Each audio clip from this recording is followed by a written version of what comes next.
संख्यालेखन पद्धती किंवा त्यालाच आपण म्हणतो दशमान पद्धत, किंवा त्यालाच आपण म्हणतो दशमान पद्धत.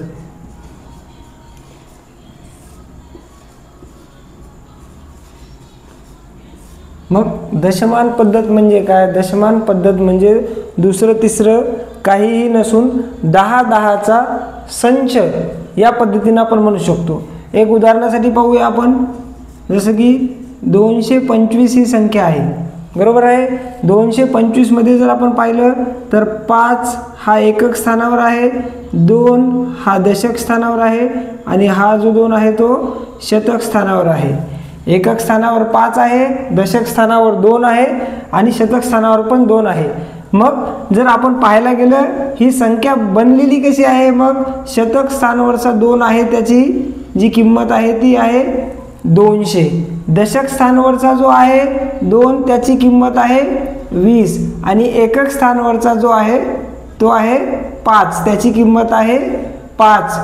मग या सर्व संख्यांची मिळून ही 225 संख्या बनलेली आहे. मग आपल्याला याच्यावरून काय लक्षात येते बघा, 10 एककांचा मिळून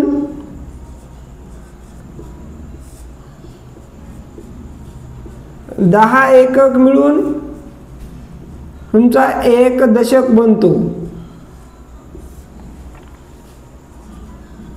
10 दशक मिळून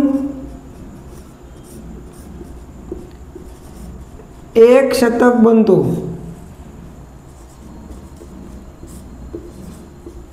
10 शतक मिळून तुमचा 1000 किंवा त्याला आपण सहस्त्र बनतो. सहस्त्र बनतो. 10,000 मिळून तुमचं काय बनते 10,000. म्हणजे यावरून आपल्याला काय लक्षात येते, दशमान पद्धतीमध्ये जे 10 एककापासून एक दशक बनतोय, 10 दशकापासून एक शतक बनतोय, 10 शतकापासून 1000 बनते किंवा 10,000 यांच्यापासून 10,000 हे बनते. म्हणजे संख्यांचा 10-10चा संच आहे, त्याला आपण दशमान पद्धती अशा पद्धतीनं म्हणत असतो. मग या दशमान पद्धतीचा उपयोग करून तुम्हाला कशा पद्धतीचे प्रश्न परीक्षेमध्ये विचारू शकतात. तुम्हाला परीक्षेमध्ये येऊ शकते, एखादी संख्या दिली जाते आणि ती संख्या अंकामध्ये कशी लिहिली जाईल. जसं दिलेलं आहे समजा तुम्हाला 2,22,920 ही संख्या अंकामध्ये कशी लिहिणार. मग 2,22,920 कशी लिहिणार. मग तुम्हाला याच्यासाठी एकक दशक शतक हजार 10,000 हा वाला जो कॉन्सेप्ट आहे तो क्लिअर पाहिजे. त्याच्यासाठी लिहा 2 लक्ष लिहायचे. तर मग तुम्हाला माहित पाहिजे की लक्षावरती किती शून्य येतात. एकक दशक पासून मोजत जाऊ शकता तुम्ही सोप्या पद्धतीनं. एकक दशक शतक हजार 10,000 लक्ष. तुम्हाला लक्षपर्यंत जायचं. लिहा लक्षाच्या खाली 2 लक्ष. त्याच्यानंतर किती दिलेलं आहे 22,000. हजारच्या जागी 22,000. त्याच्यानंतर किती दिलेलं आहे शतक किती आहे 900 म्हणजे 900 म्हणजे 9 शतक आहे. त्याच्यानंतर दशक किती दिलेलं आहे 2 आहे. 20 म्हणजे 2 दशक आणि एकक हा 0 आहे. मग या पद्धतीनं तुम्ही अंकामध्ये त्या संख्येला लिहू शकता. अशा पद्धतीचा प्रश्न नवोदय परीक्षेमध्ये हमखास येत असतो. मग तो तुम्हाला सोडवता आलेला पाहिजे. याच्यासाठी सराव करणे गरजेचं आहे. एकक दशक शतक हजार 10,000 लक्ष याप्रमाणे तुम्हाला संख्येचा क्रम माहीत पाहिजे. याच्यानंतर आपण पुढच्या भागाकडे वळूया. पुढचा एक कन्सेप्ट आहे ज्याच्यावर प्रश्न विचारला जातो, ज्याला आपण म्हणतो अंकाची स्थानिक किंमत.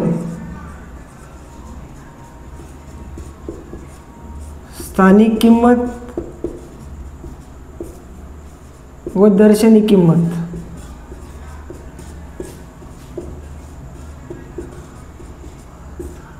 हे आपण एका उदाहरणावरून समजून घेऊया.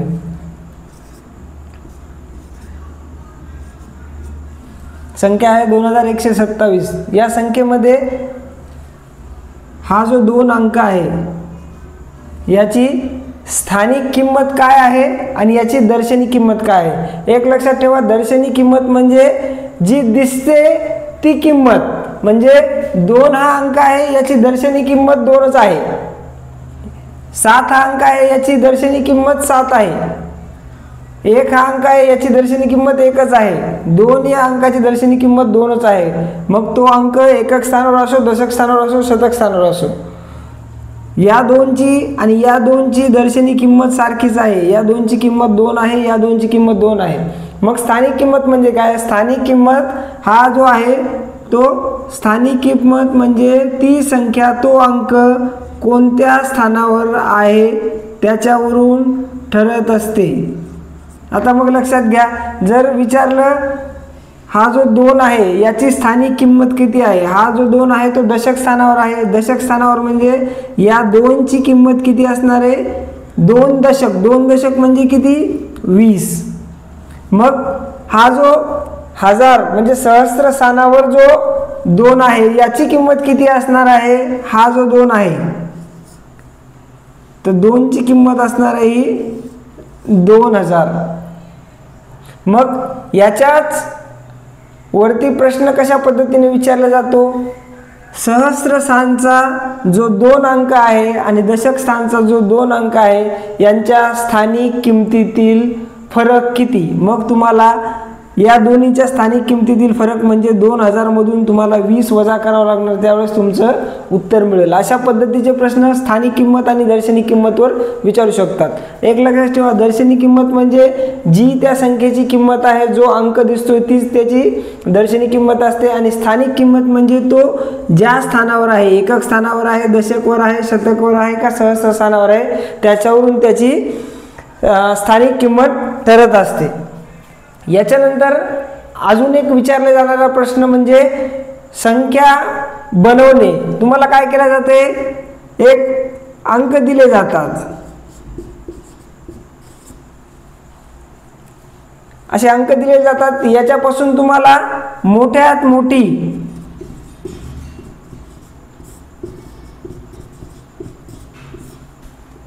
व लहानात लहान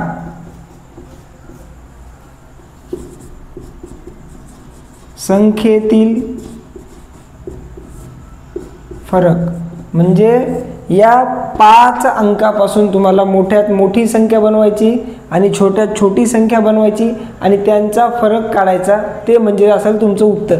मग कसं करणार, ज्यावेळेस तुम्हाला मोठ्यात मोठी किंवा कमाल अशा कमाल संख्या काढा असं सांगितलेलं असते, त्यावेळेस तुम्हाला काय करावं लागेल, मोठा अंक जो आहे त्याच्यापासून सुरुवात करायची. मग मोठा अंक आहे 7, त्याच्यानंतर लिहायचा त्याच्यापेक्षा छोटा अंक 5, त्याच्यानंतर 4, त्याच्यानंतर 2, त्याच्यानंतर 1, झालं आहे 75421. आणि त्याच्यानंतर तुम्हाला कमाल संख्या बनवायला सांगितली. कमाल संख्या म्हणजे तुमची छोटी संख्या. मग छोटी संख्या आहे तर छोट्या संख्येपासून चालू करायचं, 1, 2, त्याच्यानंतर 4, 5 आणि 7. मग 74,421 मधून ज्यावेळेस 12,557 तुम्ही वजा करणार, जे येईल ते तुमचं उत्तर असेल. अशा पद्धतीचे प्रश्नही या घटकावर संख्यालेखन पद्धत व स्थानिक किंमत व दर्शनी किंमत या घटकावर विचारले जातात.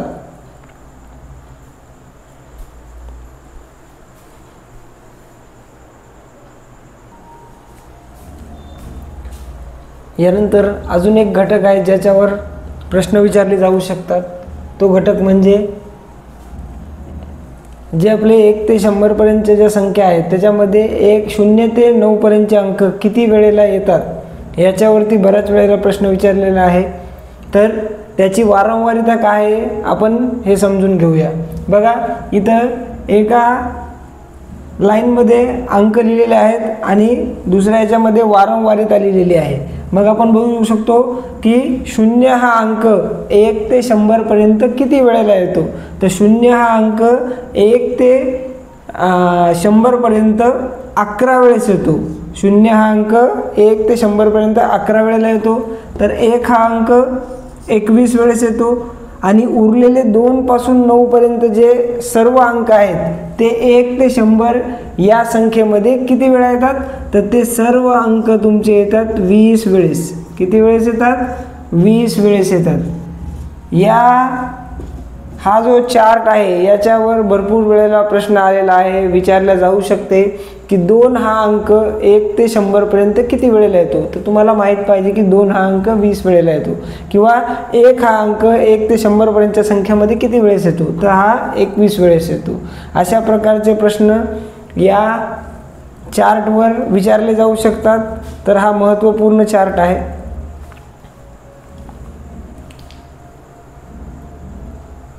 व्हिडिओ आवडल्यास लाईक करा, शेअर करा, सबस्क्राईब करा आणि बेल आयकॉनला प्रेस करायला विसरू नका. धन्यवाद.